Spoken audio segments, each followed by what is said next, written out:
Stage of Bliss. Okay, the Kundalini Queen today wants to talk about being an empath, because I noticed my video on being an empath and my perspective and the benefits there was only 10 seconds of it. So I deleted it and I'm back to redo. Feeling very empathic today. It's funny, I have a client, and if she's watching, then you'll know it's you, likely.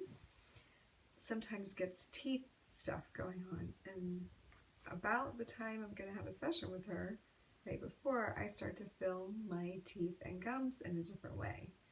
So usually I take it on as something I need to work out, like what's something I need to chew on, because my gums and teeth to me represent chewing, and I'm a big cat lover, meaning I love big cats, because I feel like they have a lot of teachings that I seek to embody, and one is being able to chew on a big topic, big piece of meat.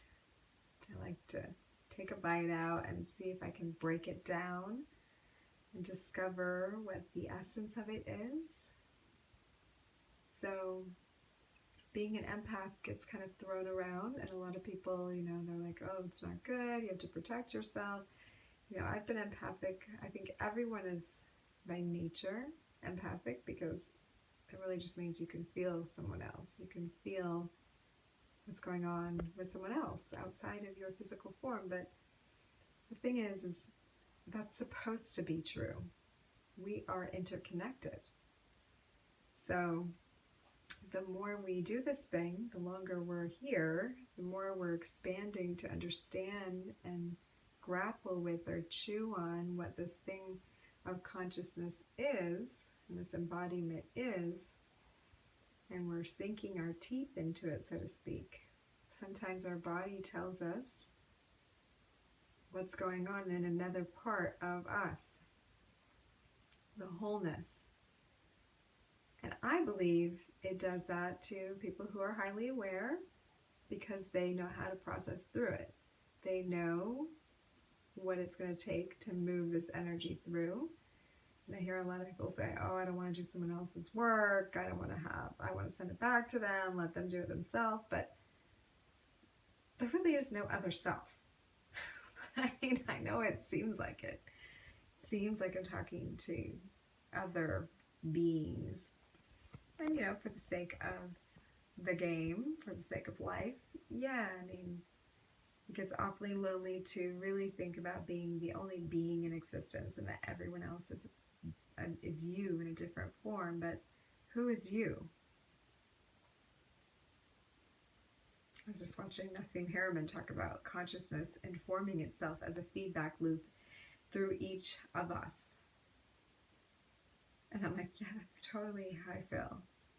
Like, it's not even me. It's like, this is the vessel through which consciousness is checking life out through itself and giving feedback. We're like brain synapses to the whole brain.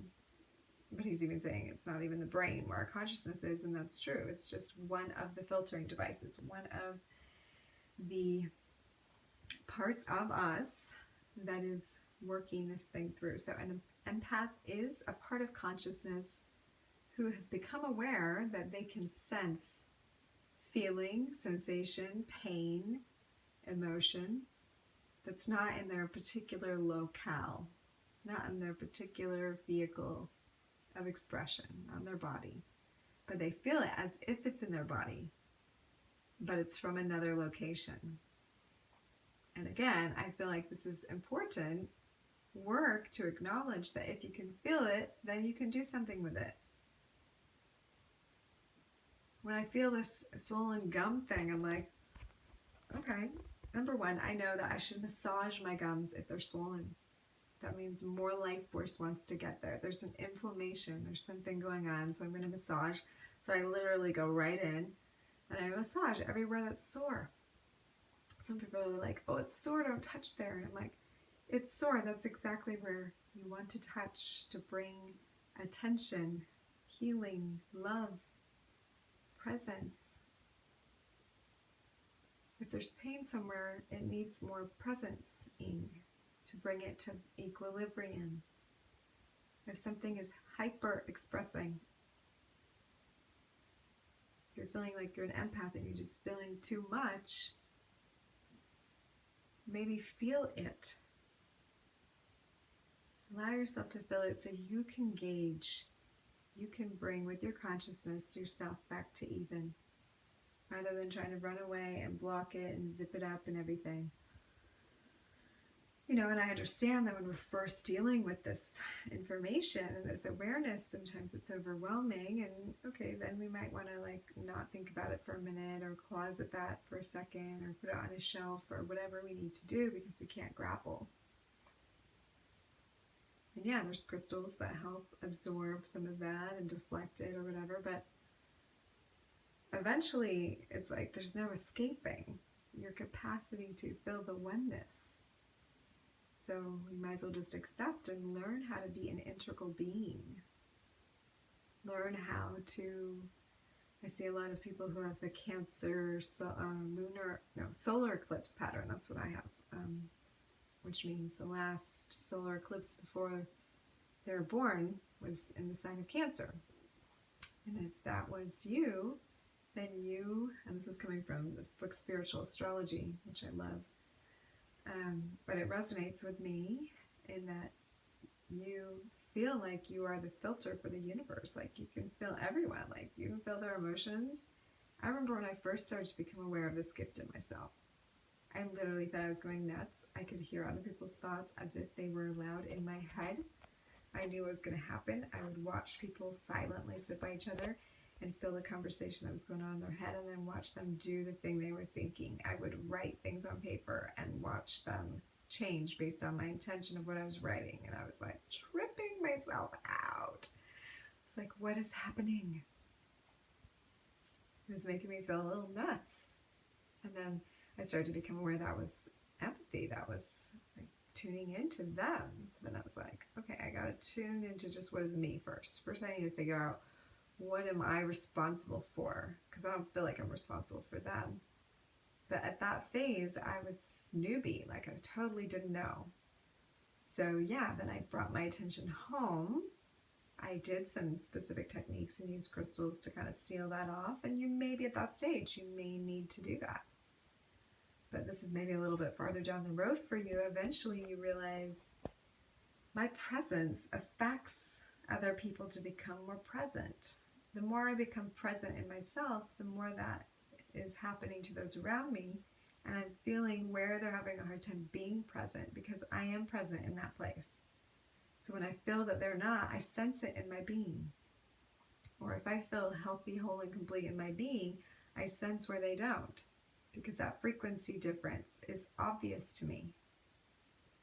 So then, I can just acknowledge it and be like, oh, interesting. Okay, I'm going to go over here and feel different energies. And just notice it's another stage, right? But then you might be like, you know what? If I can feel it and I know what to do with it, because I know how I got to where I am with that, then I can just feel it. I can massage it. I can speak the words that I know will move that energy. I can maybe just move to liquids for a day while I'm processing that out. I can figure out what my gums want me to say. Like I had to make this video because I felt like part of this was me needing to talk about it. So we can do the action steps that we feel like are being pushed up from within based on what we're feeling. And then we can eventually move that out and find that the people that were feeling it before have moved it out too. They've learned how to shift it. And then you're like, oh, I think that I assisted with that on some level. Like I worked that out in me, therefore the reflection I see is also moved it out. And that we kind of, starts being cool to see how the inner work does affect our environment. It does affect the other parts of consciousness that we're connected to. We're not necessarily expressing that part. We're expressing this part. But like a puzzle fits together, sometimes you feel the other puzzle pieces rubbing up against your, indent, your corner, your space. your puzzle piece. And that's meant to be, so that we know how we all fit together. We know who we're supposed to hang out with, who's constantly helping us feel that space between us and other, and close the gap with our friendships and our intimate partner and our children and our family. Like, we're learning how to be in that in-between space together, to empathically feel what that membrane is like and shift it. That's good energy management. Thank you for joining me. See you next time.